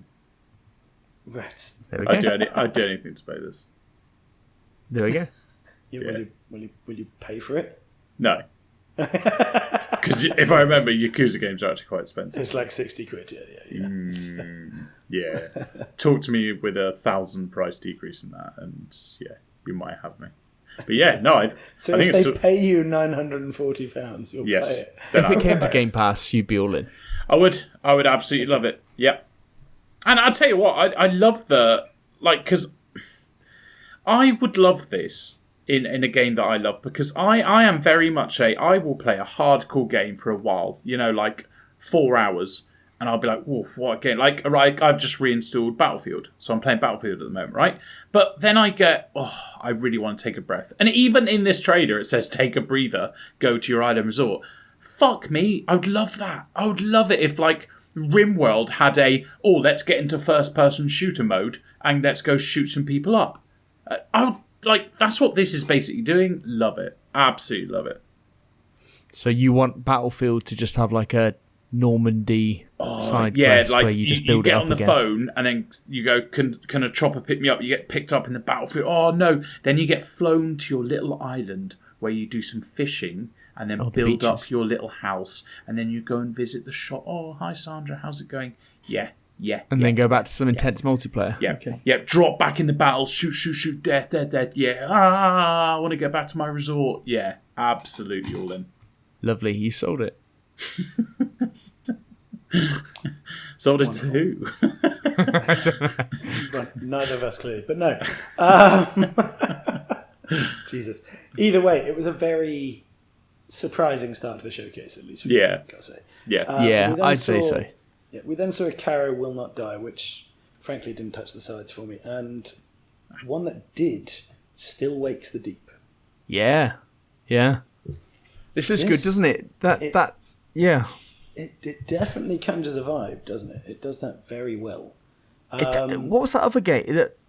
It was Fort Solace, wasn't it? The game that we saw. It came out fairly recently, and it was very atmospheric, and it was kind of not mixed between walking simulator and that was Fort Solace. Adventure game. Is that what they classify it as?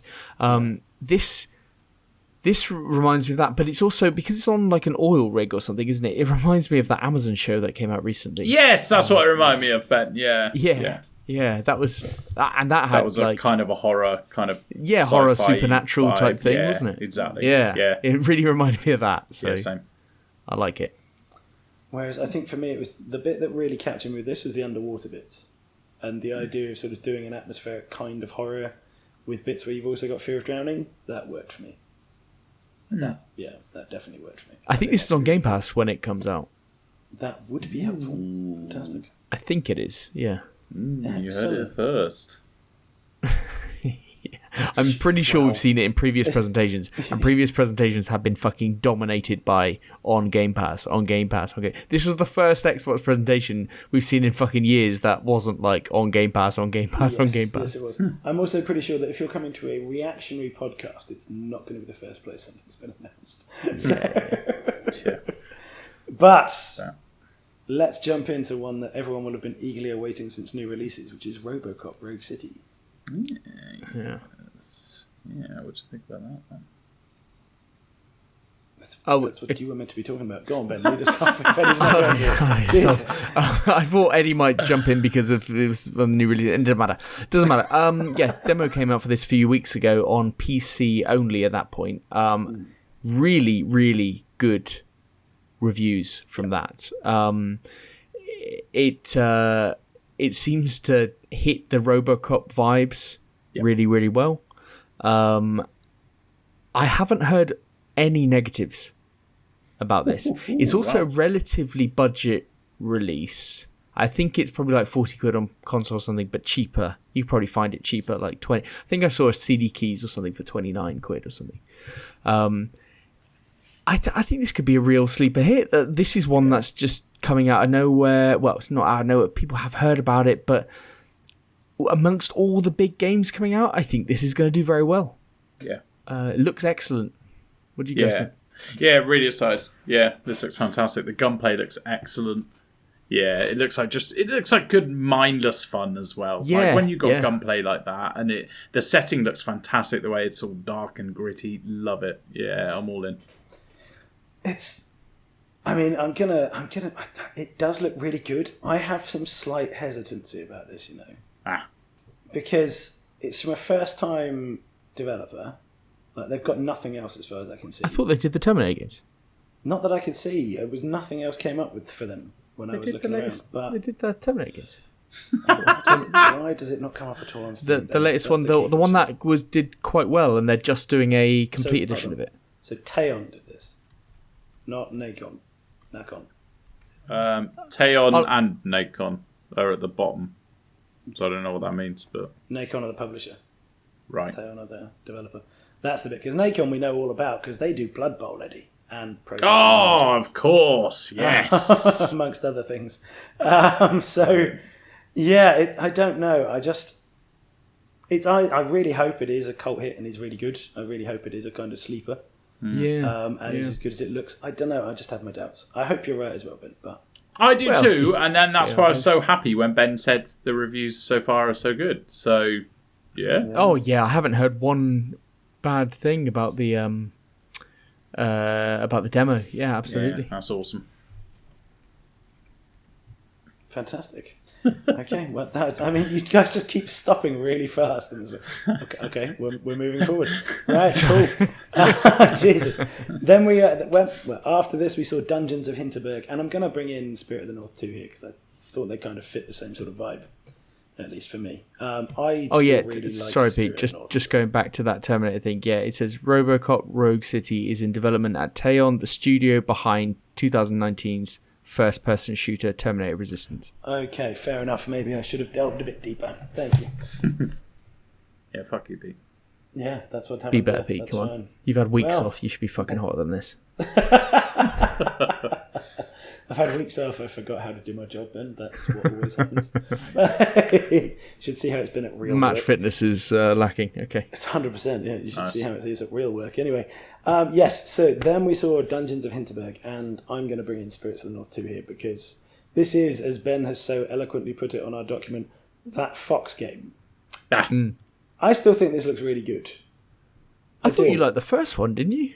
I did. Yeah, I still think this looks really good. Did you play the first one? I'm sure you played the first one. I played about 4 hours, and I probably played a little bit more because it's not. I think it was only about 4 hours long, wasn't it? It's about 5.5. Right. Okay. I do just go like, why did I put that down? I can't bloody remember. But never mind. So I'm quite looking forward to that one, and I thought there was quite a lot of positives to be said about Dungeons of Hinterberg as well. But again, Ben, your note here is just coming 2024. Yeah, I know. I suspect it didn't grip you. Yeah, I'm now struggling to find the memory of what it looked like. So it's the one that's really weird art style, like almost Borderlands kind of hand drawn, but also like weird colours a lot. Right. Okay. Right. Weird colours is one way. Of putting it is. Yeah. You know what I mean? Yes, just like colours that like trees shouldn't be that colour. Vivid colours. Vivid. Fine. Yes, and I get that kind of Borderlands thing that you're talking about. Yeah. Fucking nailed it. I know. Okay, so neither of these two grabbed you massively. I've got no real opinion. Perfect. Well, let's move on to Metal Gear Solid 3 then, shall we? Oh, I've got an opinion on that. Snake Eater remake. I assume you both have an opinion here. Yeah. Got an opinion for anything, mate. Well, give it to us then. Jesus Christ, come on. I like to hold you in suspense. Go on, Eddie. Give us your take on Metal Gear Solid 3. Yeah, I think it is good. I'm happy. I'm excited. The fact that you're being all quiet makes me think you're not. I think it's great. I think the setting could be really fun for a Metal Gear Solid game. Yeah. I feel like you've been trolling me that whole time. Yes, I know. I think this looks great as well. It's the problem for me, every time I see it, it feels dated. You know what I mean? Yeah. But I don't think this looks great at all. Oh wow! Okay. I don't know what you're fucking talking about. Oh wow! No, I mean, go on then, Ben. Slam it. I think. I think the saving grace is that this is alpha footage. They said pre-alpha or something, so they're just trying to show the game. This game is not coming out for years. Oh no, it's definitely a while like away. This is. This look. It just looks so static. The animation. It just looked boring. It just looked fucking boring. I'm rewatching it as we say, what's wrong with it? Like, I'm not seeing anything that I'm going like, that looks... Do you not think it looks incredibly... Pete, when you said dated, like, do you not think it looks dated and just how it... I know it is basically a reimagining. It's a reimagining, but it's almost... I believe it could even be like a one-for-one, but just totally remade, if you know what I mean, version of the original game. But the original games were so gamey that, like, the soldiers walking around. It's just I don't know. I don't think it looked good at all. I feel like Uncharted has given Ben trauma about stealth murder games. Honestly, I think the whole jungle setting. I never, because is Snake Eater off one of the old ones? Is that right? Yes. Yeah. Yeah. How did I not play that? I thought I played nearly all of these fucking games. But yeah, no, I love the jungle setting. Like, I think because Metal Gear Solid, Phantom Pain, I absolutely loved, but the first half of the game is set up in that fucking desert. And I remember thinking the whole time, like, fuck me, I wish this was in, like, a thick jungle where it's, like, lots of places to hide and shit. I see what you mean, Ben. Like, there's a bit when the rat runs across the screen and it actually jumps several times. I don't know if they've done that. I don't know if they've left that in on purpose to almost say, like, this is not a completed game. But, yeah I kind of see what you mean. But, no, I'm excited for this. Yeah, I think I had a different take on the dated bit to you, Ben, in that it's... For me, it's that bit of like, I'm seeing it and I'm going like, I want this, but even seeing Solid Snake, I'm like, this guy's been around forever. I kind of give me new stuff. You know what I mean? Well, I thought they were going to do this and it was going to be like almost a reimagining from the start, because this Snake Eater is like the first chronologically, isn't it? Oh, is it? Right, okay. Yeah, that's why they're doing this one, because then it's almost like kicking off the series again. I think it's like reinvigorating it from the start, and I like that idea. But I think they might actually just be following the game though. Like, and I heard that they are still using the same like voice stuff. Like they're not re-recording things, and wow. I don't know. Like this. It just looked like this needed years in the oven. Well, it's not out yet. Yeah, it's a while to come. Still. Yeah, and I don't think it will be. I think it'll be 2025. Yeah, I would think 2025 as well, but for slightly less horrible reasons. 2025. Okay, wow, yeah. He's pounding it as well. 2 years! He's already stabbed it. Look how much gameplay footage you've already seen. You think 2 years away? Fuck me, it's not Skull and Bones, mate. I think I'd rather play Skull and Bones. No, don't. Wow. Ben, don't even say that. Far, don't even joke about that, Ben. At least stay believable. All right, come on. You just devalue your whole point. You messed up there. You messed up. I'm into it. We're moving into the back half, and I would probably have started to stop paying attention if it wasn't for this next game, which is Manor Lords. Mm-hmm. Yeah. I'm going to speak now. Yeah, this is the game that I've been talking about for over a year now, since the first time I saw it, when I was watching reviews for Bannerlord and someone just poked on like, oh, there's this game in development. The irony is, though, for that whole year, there's been loads of videos like, watch out, this game is a scam, this is not actually a game, blah, blah, blah, blah, blah. And here we are. There's a fucking trailer on an Xbox thing. So it's not a scam, and on top of that, it looks fucking amazing. I mean, it's looked amazing the whole time, but we're just seeing the fans that have been following the Manor Lords development. Like, I never knew about this whole battle system and like the equipping of the people and stuff. That it if I'm being honest, until this point, it's been very much sold as just a nice, cozy, like village, medieval era village building. It's a building game, wasn't it? Yeah, exactly. That's how it always looked. Yeah, like I think, like even without the combat stuff, I thought this game looked fucking amazing. There's a few things that I've seen on here that I haven't seen before, like the dragging and moving buildings and like changing the layout and stuff, which I think is awesome, especially as I'm playing City Skylines, and that's really frustrating me at the moment about that. But yeah, on top of all that, it's got like the fighting and the like equipping your people. I'm really intrigued to see how deep that aspect of the game goes, because this, don't get me wrong, this could be a flop, or this could be one of my favourite games of all time. Big.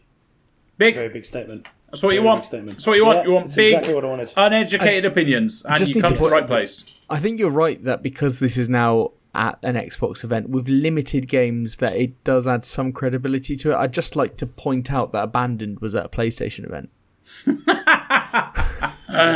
Fair enough. Yeah. Fair enough. Yeah, but I trust Xbox. I don't trust PlayStation. Right. But That's this what a good PR this team did will look do good. for Has the title been? Have they put Manor-Lords because it sounds like Bannerlord? Do you think that's a conscious I thing? wondered Maybe. that as well. Because Maybe, there must be yeah. the Venn diagram of people who like Bannerlord. They're gonna like this as well. Like, I'm pretty sure they've done something there, right? Yeah, that's a good point. You know what's funny? It's actually one of the main Bannerlord content creators is the one that pointed this out. So, yeah, the Venn diagram is is there. I know what you mean. Vanishingly small. Yes, and I'm all in.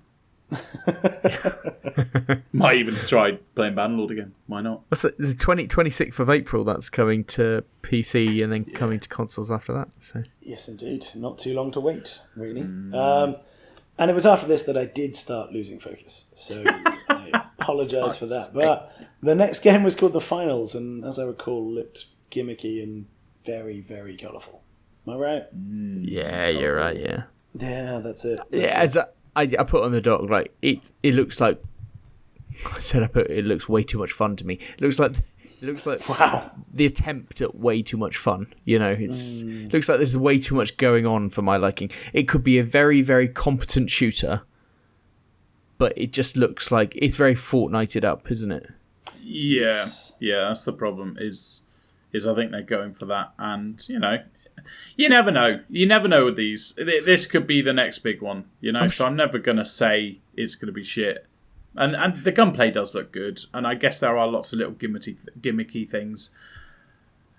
Sure. I wouldn't be surprised if we forwarded a year and this turned out to be the worst game of all time. I also wouldn't be surprised if we forwarded a year and this is like 50% of first-person shooters are playing this game. Well, Eddie, I'm pretty sure Shroud is playing it, like in a beta competition or something at the moment. Like, he's been playing it for a couple of weeks, I'm sure, like on stream. So, if you get big streamers playing it, they generally will only play games which have decent gunplay.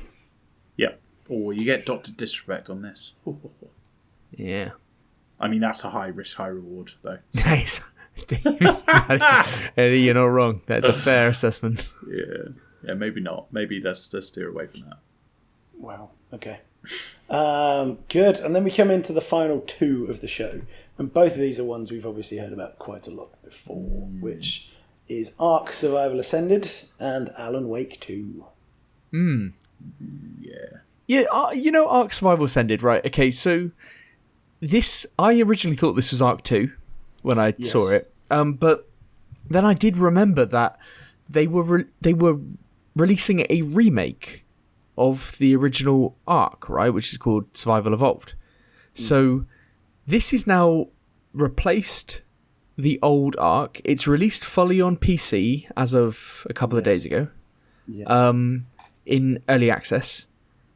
This is the console version that will be coming soon. Graphically, it looks outstanding compared to the old version, and I thought the old version looked pretty good. True. But yeah, this looked really, really. If you like Ark, and I've played a fair bit of Ark years ago. Eddie, I know you've played a fair bit of Ark as well. Yeah, I played a lot of Ark. This is great. Like, it looks really good. I wish I was well into it because I've always liked the look of Ark. The problem with me, Ben, is I very much saw Ark as a single-player fun game. And then obviously you get to a certain level, you play online, and then you just come across people who are better and stronger than you, and you're like, oh no, this isn't that game that I loved. This is actually a mass multiplayer online game, I found it very much like that as well, because it's like I found it a nice fun, I found it a great like single player game. Yes. And then, but then Ark always stressed me out because it was like, actually, when you get to the end game, you've got fucking machine guns and you're riding pterodactyls and you're doing all this fucking shit. It's like, that game is not the same game I'm playing. Yeah, I know. I'm running around on a beach trying to beat a dodo to death. Yeah. Like, that is a different game. Yeah, I'm dying in the cold. I need to put on some warm trousers. Yeah, that's my game. While they're like, you just see someone fly in, pick up a fucking T-Rex, and then just fly off and I just fucking walk into a bush and I get fucking killed by a Titan boa or something. Just like I still remember your hatred for the Titan boas. I know. Well, because when you tame a fucking dinosaur and then you ride it and shit, you maybe get off it, then it goes off and like chases other dinosaurs to like fucking hit them, like hurt them and something. You're like, no, come back, and then it fucking chased a Titan boa. I'd gone hours trying to train that fucking whatever it was, and then it just died straight away. Yeah. Just to bring some sort of balance to this, we should point out it's getting really bad reviews at the moment. Yeah, I did see that, Peter. A lot of them seem to be based on the fact that it's hosted by Nitrado and their servers are garbage. So it's having an awful By the time lot it comes to PC, to console, presumably everything should be ironed out to a certain degree. Is that fair to say? At some point, you'd hope. Maybe soon. Arc 2's just not... We're not hearing about Arc 2, are we? No. Arc 2... It's like they went, Arc 2 is going to be so far away, we're going to have to do something in between, or we'll do the Arc Survival Ascended. Yeah, I kind of think it's part that and part going, well, actually, we don't need to reinvent the wheel. Like, the game's still popular, let's just make it up to date. You know? Probably an easier ask. Anyway, we've still got Alan Wake 2, guys, which I have to push to you guys because I just don't care about it. You don't care about it? No, not at all. I keep trying to want to like Alan Wake, and I look at it and I'm like, I just don't care about you. Well, obviously the first one was a bit of a cult one. This one has amazing reviews. Yeah. Has amazing reviews. And I think I'm going to have to play it as a result. I was not going to play it, and I was going to just watch it on stream. Yeah, I'm just going to watch on stream. Yeah. I was going to, and I started watching it on stream. So I've got the first hour of it I've seen.